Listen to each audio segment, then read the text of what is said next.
Hello students, my self Sunil Kumar. ज्यामिति में इस श्रृंखला को जारी रखते हुए आज हम आगे बढ़ने वाले हैं। हम जो बात कर रहे थे, टॉपिक हम पढ़ रहे थे त्रिभुज, ट्रायंगल, जो हमारा चैप्टर चल रहा है अभी फ़िलहाल त्रिभुज। देखिए, इसमें हम सेंटर्स ऑफ ट्रायंगल पढ़ रहे थे, जिसमें हमने सबसे पहले बात की केंद्रक की, उसके बाद बात की हमने अंतः केंद्र की।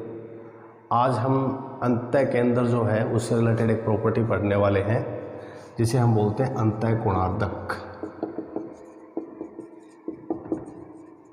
अंतः कोणार्धक की लंबाई ज्ञात करना।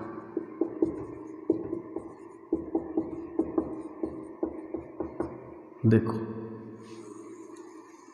आज हम जो बात कर रहे हैं वो है अंतः कोणार्धक की लंबाई ज्ञात करना। किस प्रकार से हम इस चीज़ को डिस्कस करेंगे, देखिए एक डायग्राम बना देता हूँ मैं आपके लिए। जैसे एक त्रिभुज है और इसमें सामने वाली भुजा पर एक अंतः कोणार्धक डाला गया है। अगर मैं इसके कोणों को नाम A दूँ, इसको मैं B दूँ और इसको मैं नाम C दूँ, और अगर इस भुजा की लंबाई को मैं A बोलूँ, इस भुजा की लंबाई को अगर मैं C बोलूँ और इस भुजा की लंबाई को अगर मैं B बोलूँ,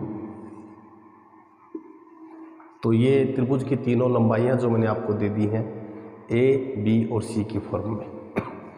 अब आपको पता है ये जो कोण है ये कितना है, A/2, और ये भी जो कोण है वो कितना है, A/2। AD जो है ये इस पर एक अंतः कोणार्धक है और AD की लंबाई हम मान लेते हैं let AD equal to del, और हमें इसी का ही मान ज्ञात करना है। ठीक है, किस प्रकार से हम इस चीज़ को डिस्कस करेंगे, देखिए।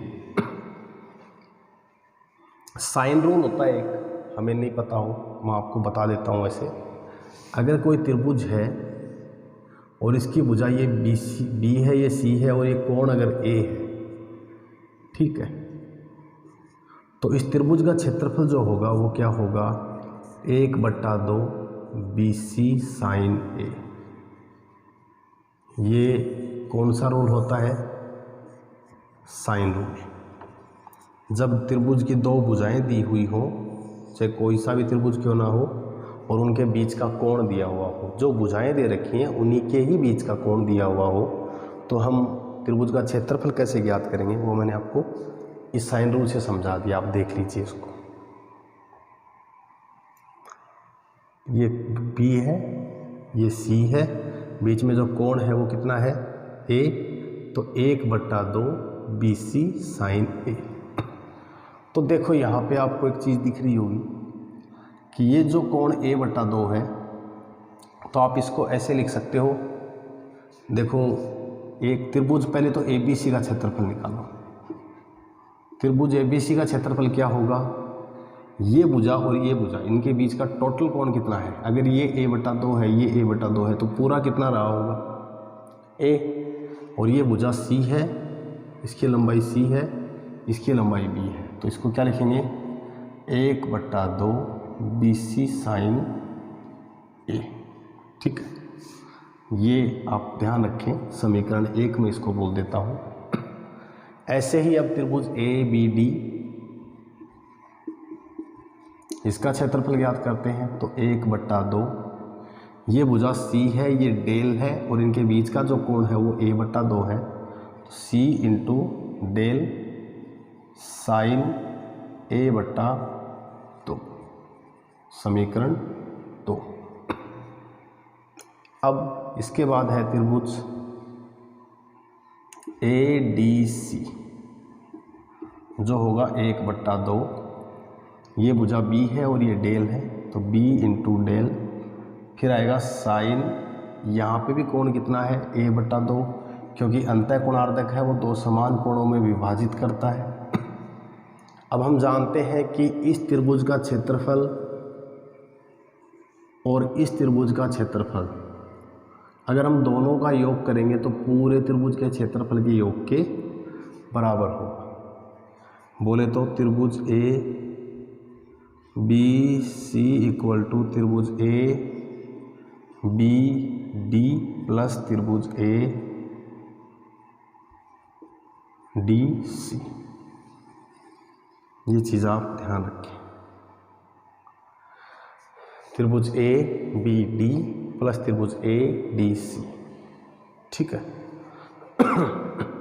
अब देखिए, मैं एक बार ये डायग्राम हटा देता हूँ इक्वेशन सोल्व करने के लिए। ये वैल्यू 1/2 बी सी साइन ए बराबर, जो मैंने त्रिभुज ए बी सी की जगह रख दिया है ये वाला मान, बराबर इसका और इसका मान का योग, तो इधर आएगा 1/2 C dot del sine a/2 plus 1/2 B dot del sine a/2। ठीक है। कुछ कॉमन आ रहा है यहाँ पे, कॉमन इधर 1/2 है बी सी, इसको साइन ए की प्रॉपर्टी होती है, याद रखना, याद, 2 साइन a/2 कोस a/2। ठीक है, ये बात आप हमेशा याद रखें, 2 साइन a/2 और कोस a/2। तो 1/2 बी सी, 2 साइन a/2 कोस a/2, इधर 1/2, दोनों में डेल कॉमन है, साइन a/2 कॉमन है, और ब्रैकेट में बचेगा c प्लस बी, या हम इसको बोल सकते हैं b प्लस सी। 1/2 से 1/2 कट गया, साइन a/2 से साइन a/2 कट गया, तो यहाँ जो बचेगा वो बचेगा डेल इंटू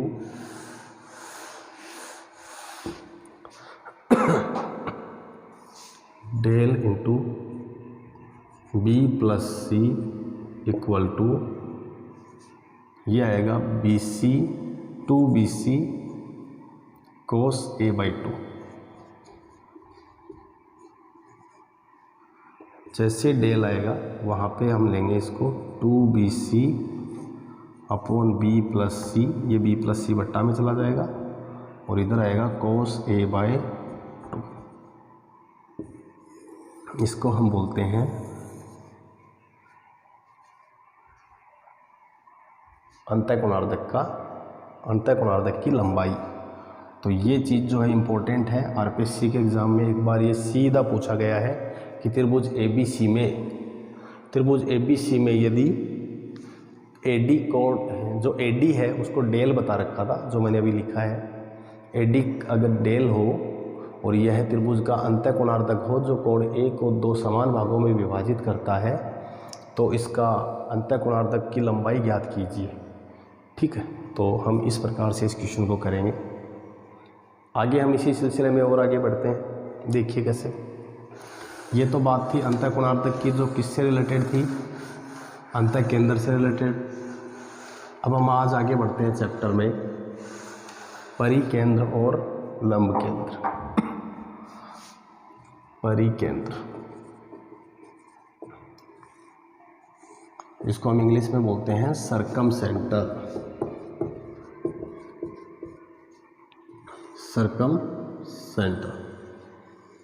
परिकेंद्र। ठीक है, अब इसको देखो हम कैसे डिस्कस करेंगे। परिकेंद्र के बारे में हम जो बात कर रहे हैं अभी, एक त्रिभुज है, इसमें एक टर्म याद कर लेना आप, भुजा के लंब समद्विभाजक, इंग्लिश में इसको बोल सकते हैं perpendicular side bisectors. Perpendicular side bisectors, जहां प्रतिच्छेद करते हैं वहीं पे जो बिंदु होगा वो कौन सा होगा, लंब केंद्र। अब जैसे मान लीजिए यहाँ पे इन बिंदुओं को अगर अपन मिलाते हैं तो ये इस पे समकोण है। ऐसे ही हमने इधर से चाप भर के इधर काटा, इधर से चाप भर के और फिर इधर से काटा। ये चाप इधर काटा और इसको हम जैसे ही मिलाएंगे तो ये भी एक परपेंडिकुलर है, ठीक है। और ऐसे ही हमने इधर से क्या किया, एक चाप भर के इधर काटा, एक इधर काटा, एक इधर, एक इधर, और इनको जैसे ही हमने आगे तक बढ़ाया, ये जो बिंदु है यहाँ से, ठीक है, यहाँ से इस बिंदु की जो दूरी है वो ये वाली दूरी, ये वाली दूरी और ये वाली दूरी, तीनों दूरियां समान होंगी और उसी को ही हम क्या बोलने वाले हैं, परिकेंद्र। जैसे ए बी सी, और मान लो ये यहाँ पे काट रहे हैं एक दूसरे को ओ पे, तो वह बिंदु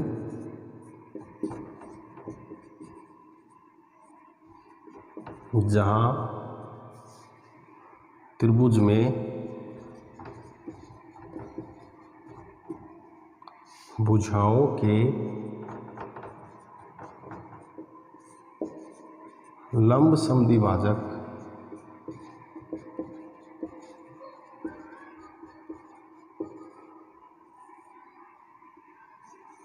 प्रतिच्छेद करते हैं,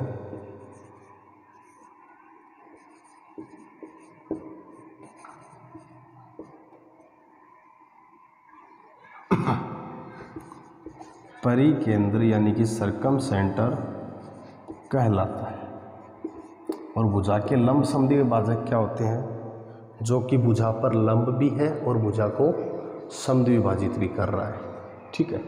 तो ये बात आप याद रखेंगे कि वह बिंदु जिस पर भुजाओं के लंब समद्विभाजक एक दूसरे को प्रतिच्छेद करते हैं, कौन से क्या कहलाते हैं, भुजाओं के लंब सम वो भुजा क्या कहलाते हैं, वह त्रिभुज का परिकेंद्र कहलाता है। अब देखो इससे रिलेटेड मेन चीज़ है क्या, ये एक प्रॉपर्टी मैं आपको इसमें बता रहा हूँ।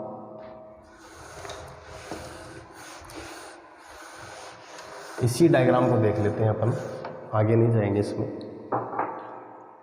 लंब केंद्र का मतलब फिर इसका क्या होता है कि यहाँ से इसको केंद्र मान के इसके चारों ओर अगर वर्त बनाए तो वो त्रिभुज के तीनों शीर्षों को टच करेगा, ठीक है। अब आपको ध्यान है कि ये त्रिभुज की त्रिज्या है जिसको हम कह सकते हैं आर, ये भी आर और ये भी आर। अब आप देखिए, अगर अब मैं इसको आगे बढ़ाता हूँ, ये और ये, ठीक है, और ये जो O है ये त्रिभुज का केंद्र है और O यहाँ पे है क्या, वैसे परिकेंद्र, यानी कि इसको केंद्र मान के इसके चारों ओर एक वर्त बनाया जा रहा है। तो अगर मैं इसको अक्ष मानूं तो ये भी अक्ष होगा, क्यों होगा, हमने पढ़ा था कि किसी त्रिभुज में समान भुजाओं के सामने के कोण आपस में क्या होते हैं, बराबर। तो अगर ये त्रिज्या है, ये त्रिज्या है, तो ये अक्ष है, तो ये भी क्या होगा, अक्ष होगा।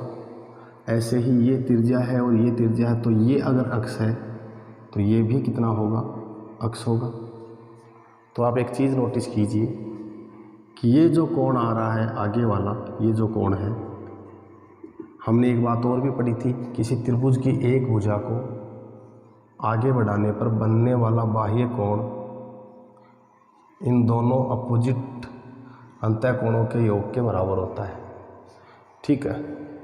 तो the exterior angle is sum of interior opposites, ठीक है। तो ये कितना हो जाएगा, अक्ष प्लस अक्ष, यानी कि एक तरह से मैं इनको एक साथ ही लिख देता हूँ, 2 अक्ष, ठीक है। सॉरी, ये अक्ष नहीं मानेंगे, इसको वाई मानेंगे। ये वाला अक्ष माना था क्योंकि ज़रूरी नहीं है त्रिभुज समबाहु त्रिभुज ही हो, ठीक है। तो फिर इसको हम वाई मानेंगे, ये भी कितना, वाई, क्योंकि ये अगर आर है तो ये भी आर, ये वाई है तो ये भी कितना हो जाएगा, वाई हो जाएगा। क्लियर है पॉइंट। तो फिर आपको पता है कि इस त्रिभुज में ये जो बाहर बढ़ाएंगे इस भुजा को, तो वो इन इंटीरियर अपोजिट के योग के बराबर होगा, जिसको हम बोलेंगे 2 अक्ष वाई। तो हमें ये तो दे रखा है कोण बी ए सी बराबर पता है कितना है, अक्ष प्लस वाई। देखो कोण बी ए सी, इसको अगर आप बोलेंगे तो ये कितना है, x प्लस वाई, और जो कोण बी ओ सी जो है वो कितना है 2x plus 2y, 2x plus 2y। तो कोण B O C equal to 2 common ले लेते हैं तो क्या बचता है x प्लस वाई। ठीक है, अब आपको पता है कि ये जो x प्लस वाई का जो मान है ये बी ए सी रख सकते हो इसकी जगह। तो कोण B O C equal to twice of कोण बी ए सी, ये कंक्लूजन लास्ट में निकल के आता है। ये कंक्लूजन कहता क्या है, स्टेटमेंट आपको मैं लिखवा देता हूँ यहाँ पे। कंक्लूजन क्या कहता है, किसी त्रिभुज के परिकेंद्र पर बना कोण उसके विपरीत अंतःकोण के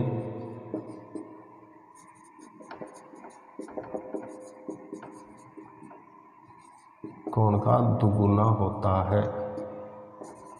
ये बात याद रखें, मतलब अगर ये 40 डिग्री है तो ये कितना होगा 80 डिग्री। ठीक है, अगर ये 50 डिग्री है तो ये कितना होगा 100 डिग्री। तो किसी त्रिभुज के परिकेंद्र पर बना कोण, ये जो कोण होगा ये इसका विपरीत अंतःकोण का क्या होगा दुगुना होगा। ये बात आप ध्यान रखें। देखिए एक प्रश्न आपको करवा देते हैं।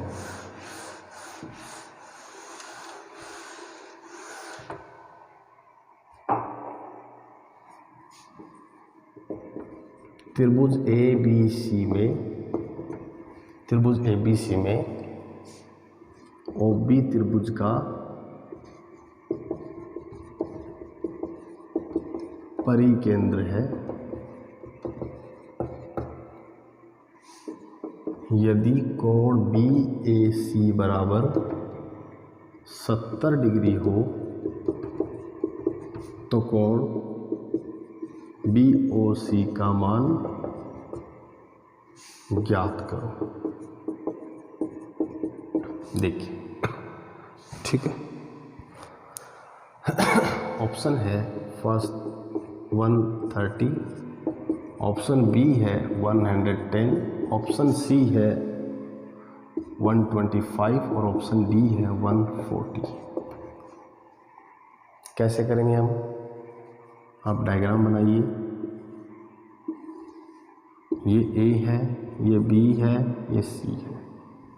यहाँ से हमने यहाँ पे दो बिंदु, दो जो ओ बी और ओ सी जहाँ पे काट रहे हैं वो बिंदु ओ है, और आपको ये जो कोण है ये दे रखा है 70 डिग्री। तो मैंने आपको बताया था कि इसका जस्ट डबल होता है, तो आप क्या कहेंगे कितने डिग्री हो गए 140 डिग्री। Option D. वैसे इसका विलोम भी सत्य है, इसका विपरीत भी जो है वो भी सत्य है। यहाँ पे क्या कर सकता है, कैसे पूछ सकता है प्रश्न को, वो देखिएगा। कोण बी ओ सी बराबर आपको दे रखा है 110 डिग्री, और आपको कोण बी ए सी का मान पूछा है। ऑप्शन ए है 70, ऑप्शन बी है 40, ऑप्शन सी है 55 और ऑप्शन डी है 60 डिग्री। तो आपको पता है आपकी बार कौन सा कोण दे रखा है। ये अगर त्रिभुज ए, ये अगर बी, ये सी है, यहाँ बिंदु ओ है, तो आपको ये दे रखा है 110 डिग्री। और आपको पता है कि जब बात परिकेंद्र की होती है तो ये जो कोण है इसका डबल होता है, तो मतलब ये इसका आधा है, कितना होगा 110/2, यानी कि 55 डिग्री आपका आंसर होगा। ठीक है, तो ये बात थी परिकेंद्र की। थोड़ा आगे बढ़ते हैं अपन, इसी में हम बात कर लेते हैं अंतःवर्त की त्रिज्या और परिवर्त की त्रिज्या।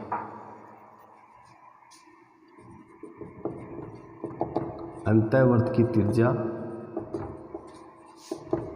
जिसको हम स्मॉल r से डिनोट करेंगे, और परिवर्त की त्रिज्या जिसको कैपिटल R से डिनोट करेंगे, और दोनों में रिलेशन भी फाइंड करेंगे। देखना एक डायग्राम बना लेते हैं। जैसे ही अंतःवर्त की त्रिज्या की बात आती है तो इसका मतलब यहाँ पे जो अंतःकोणार्धक जिस बिंदु पर एक दूसरे को काटते हैं वहाँ पे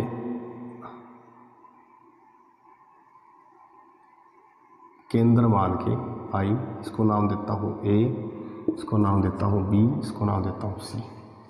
वहाँ से केंद्र मान के जिस बिंदु को अपन, उस बिंदु से अगर हम सभी शीर्षों को मिला के अगर एक गोल गोल इसको घुमाएंगे तो जो वो वर्सोरीज यहाँ से केंद्र मान के यहाँ पे परपेंडिकुलर डिस्टेंस इसको चारों ओर घुमाएंगे तो एक अंतःवर्त बनेगा। तो मतलब क्या है, ये इस पे 90 डिग्री होगा, ये भी इस पे 90 डिग्री होगा और ये भी इस पे 90 डिग्री। क्यों होगा भाई? क्योंकि त्रिज्या है जो तीनों भुजाओं को स्पर्श कर रही है। और वैसे आप देखिए स्पर्श रेखा के नियम से तो हम आगे पढ़ेंगे कि स्पर्श रेखाओं पर जो त्रिभुज की वर्त की जो त्रिज्या होती है वो हमेशा क्या होती है, समकोण होती है। ये बात आप याद रखें। तो मतलब ये अगर r है तो ये भी r और ये भी r। एक के सामने की भुजा को आप क्या बोलोगे, ए। कोण b के सामने की भुजा की लंबाई हम क्या मानेंगे, b। और कोण c के सामने की भुजा की लंबाई को हम क्या मानेंगे, c। ठीक है। यहाँ r क्या है, अंतःवर्त की त्रिज्या, जो हमें क्या करनी है, फाइंड करनी है। ठीक है। अब आप देखिए पूरा त्रिभुज जो है उसका क्षेत्रफल क्या होगा। अगर हम यहाँ पे पूरे त्रिभुज की बात करें तो उसका क्षेत्रफल क्या होगा, आपको ये बताना है। अंतःवर्त की त्रिज्या की हम बात कर रहे हैं तो ये a/2, ये a/2। वैसे तो पूरे त्रिभुज का क्षेत्रफल आपको इसमें बताना है, प्लस में जो अलग अलग भाग हैं इनके त्रिभुजों के जो भाग हैं अपन इसको भी क्या कर सकते हैं, योग कर सकते हैं। तो पूरे त्रिभुज का क्षेत्रफल, त्रिभुज ABC का जो क्षेत्रफल है उसको आप डेल मान लीजिए। और त्रिभुज ABC का क्षेत्रफल बराबर किस किस का क्षेत्रफल आएगा, त्रिभुज AIB प्लस त्रिभुज BIC प्लस त्रिभुज C या AIC। इसको आप बोलें डेल इक्वल टू AIB का क्षेत्रफल, ये वाला त्रिभुज।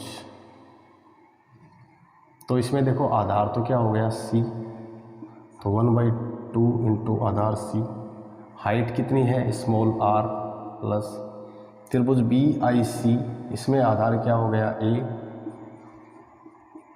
इंटू हाइट इसमें भी कितनी है, स्मॉल r प्लस इसमें इस त्रिभुज में भी क्या है, आधार तो कितना है, B। और इस पे लंबवत दूरी कितनी है, ऊंचाई कितनी है, स्मॉल r। आप यहाँ पे इसमें 1/2 कॉमन ले लीजिए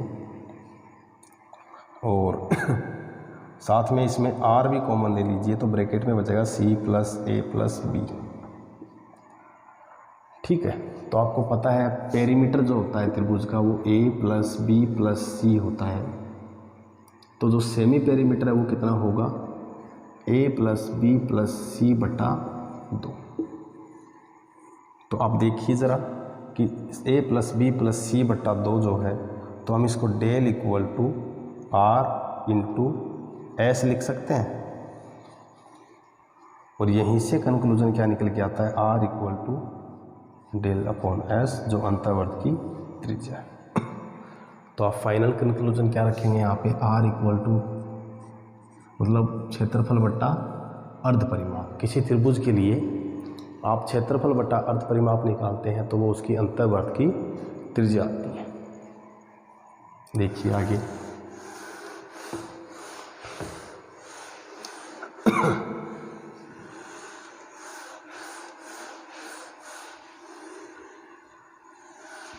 अब हम बात करते हैं परिवर्त की त्रिज्या। परिवर्त की त्रिज्या जिसको हम कैपिटल R से डिनोट करेंगे।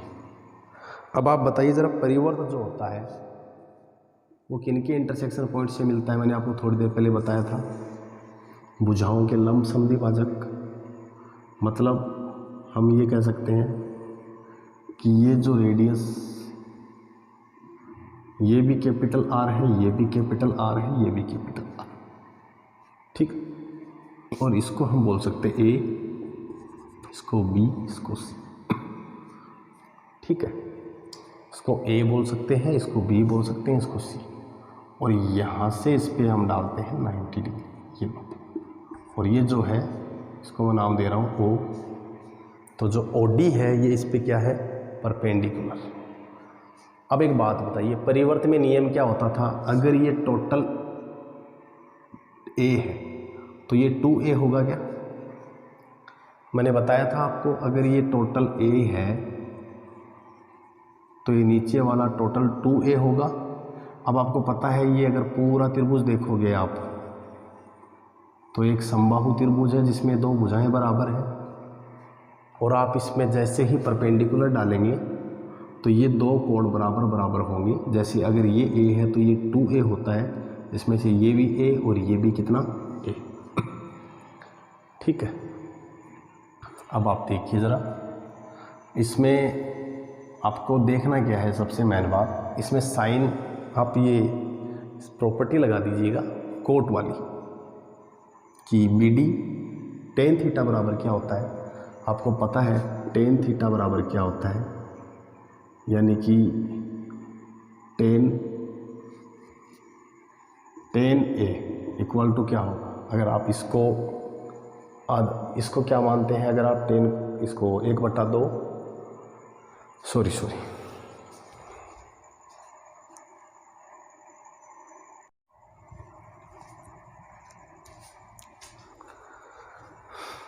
तो हम जो बात कर रहे थे परिवर्त की त्रिज्या के बारे में बात कर रहे थे। अब देखो इधर ये हमें पता है कि ये टोटल 2a है तो ये a होगा, और ये r हमको दे रखा है। देखो एक बात आप हमेशा याद रखें, साइन रूल होता है एक त्रिभुज में, अगर एक त्रिभुज A, ये B, ये C है, ठीक है, तो इसके सामने की भुजा की लंबाई अगर हम a माने, इसके सामने की लंबाई की भुजा की लंबाई अगर हम b माने, और इसके सामने की लंबाई हम अगर c माने, तो रूल होता है sine a upon a equal to sine b upon b equal to sine c upon c, ठीक है। ये बात आप हमेशा याद रखें, इसे हम बोलते हैं साइन रूल, ठीक है।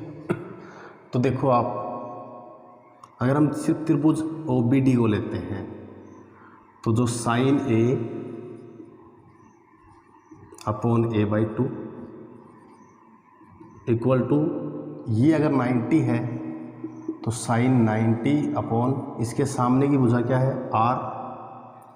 अब एक बात बताओ, आपको पता है कि 2 साइन A, या फिर हम इसको ऐसे भी लिख सकते हैं, या a/2 upon sine A equal to r upon sine 90, दोनों ही सत्य है। तो देखो a/2 तो इधर आएगा a/2 साइन A, ये r साइन 90 का मान कितना होता है 1, 2 को आगे भेज दें तो a upon sine A equal to क्या आता है 2r, और हमें पता है कि a अपॉन साइन A बराबर b अपॉन साइन B बराबर c upon sine C equal होता है। और अगर इसके बराबर में 2r है तो इसके बराबर में भी 2r होगा, और इसके बराबर में भी 2r होगा। तो ये क्या है, परिवर्त की त्रिज्या, ठीक है। तो परिवर्त की त्रिज्या क्या होती है 2r equal a upon sine A equal to 2r। अब हम इसको थोड़ा और एक्सटेंड कर सकते हैं किस फॉर्म में, अभी देखिएगा।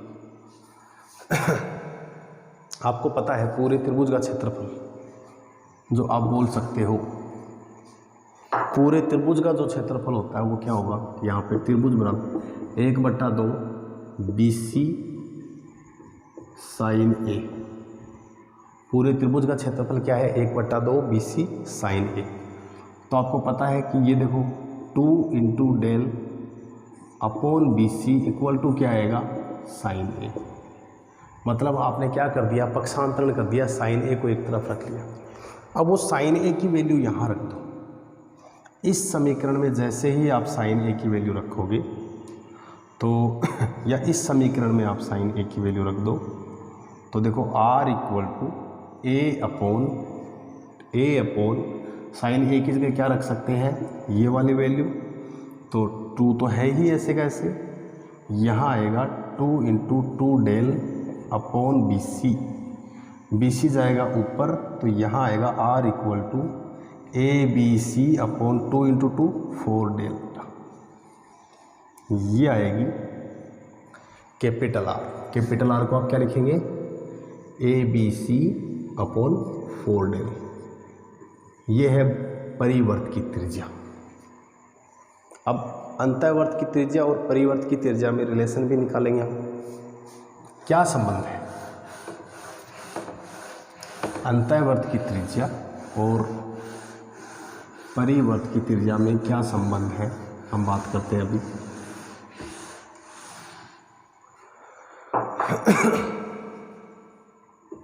अभी आपने जो निकाला था अंतःवर्त की त्रिज्या के बारे में आप बात कर रहे थे।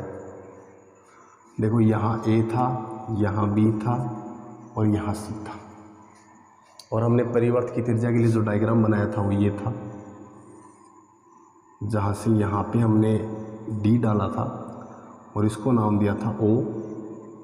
ये था कैपिटल R और ये क्या था, ये था a/2 और ये भी a/2। ठीक है, आपको पता है ये टोटल a है, तो ये भी a होगा और ये भी a होगा। और क्यों होगा, क्योंकि ये a है तो ये टोटल 2a होता है, और ये इसका आधा और ये भी इसका आधा। देखो आप इसमें कोट, इसको अगर ये अंतःकोणार्धक है तो ये भी b/2 होगा और ये भी b/2 होगा, ये भी c/2 होगा और ये भी c/2 होगा। तो देखो ज़रा, कोट b/2 टेन थीटा बराबर होता है लंब बट्टा आधार, तो कोट थीटा बराबर होगा आधार बट्टा क्या आएगा, लंब। ठीक है, टेन थीटा इक्वल टू क्या आता है, लंब बट्टा आधार, तो इधर क्या आएगा, आधार बट्टा लंब। कोट b/2, कोट b/2 में आप क्या कहेंगे यहाँ पे, ये देखिए a/2 अपॉन AD OD। ठीक है, और ऐसे ही इसमें कोट c/2 आएगा, कोट c/2 आएगा, जिसको आप क्या बोलेंगे यहाँ पे भाई, कोट c/2 आएगा, वो भी क्या आएगा, a/2/CD।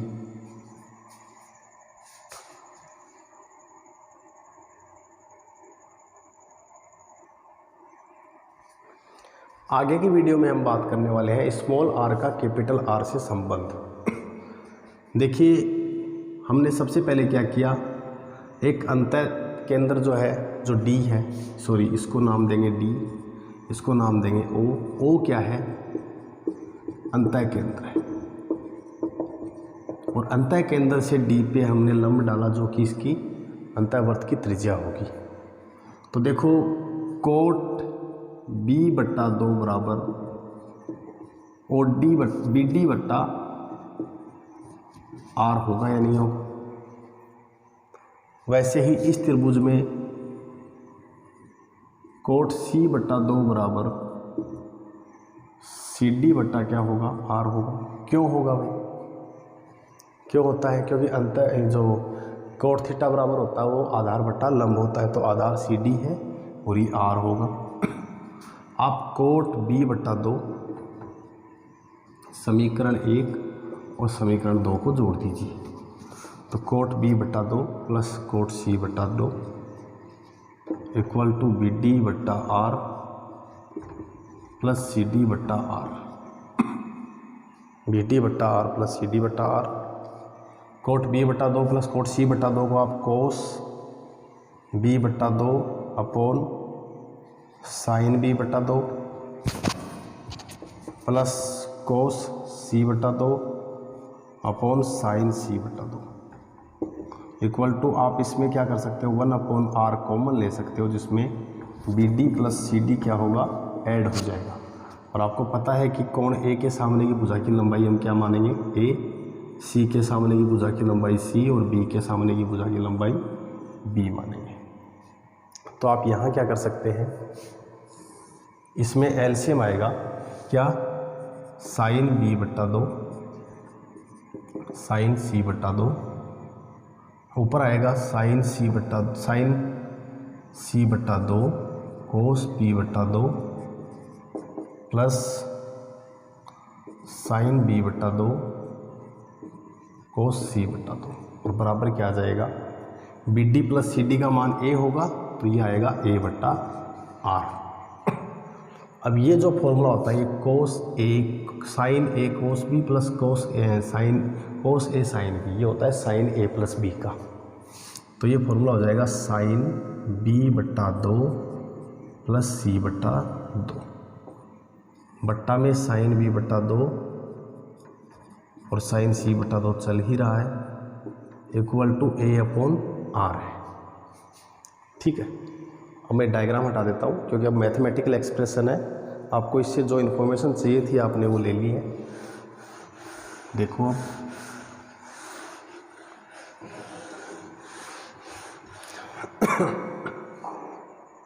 जो त्रिभुज था उसमें आपको पता है कि ये जो है बी है, ये क्या है सी है, ये है ए है, बी है और ये ए है, ये कोण ए, ये बी, ये सी। तो आपको पता है कि त्रिभुज का क्षेत्रफल बराबर 1/2 BC साइन ए। ठीक है, त्रिभुज का क्षेत्रफल आप जानते हैं कि क्या होता है, 1/2 BC साइन ए। और यहाँ पे आप देखिएगा ऐसे ही